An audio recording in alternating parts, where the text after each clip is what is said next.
আসসালামু আলাইকুম ওয়া রাহমাতুল্লাহি ওয়া বারাকাতুহু। ইন্নাল হামদুলিল্লাহি ওয়াহদাহু ওয়াসসালাতু ওয়াসসালামু আলা মান লা নাবিয়্যা বা'দা, আম্মা বা'দ। সম্মানিত উপস্থিতি, আমরা আলোচনা উপস্থাপন করছিলাম রাসূলুল্লাহ সাল্লাল্লাহু আলাইহি সাল্লাম কখন কখন মিসওয়াক করতেন।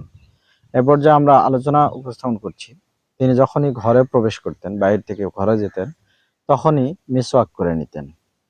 যেমন আম্মা জান আয়েশা রাদিয়াল্লাহু আনহা হতে বর্ণিত, তিনি বলেন, আন্নান নবী সাল্লাল্লাহু আলাইহি ওয়াসাল্লাম কানা ইযা দাখালা বাইতাহু, যখন তিনি তার গৃহে প্রবেশ করতেন, বাদা বিসওয়াক, প্রথমে তিনি মিসওয়াক করে নিতেন।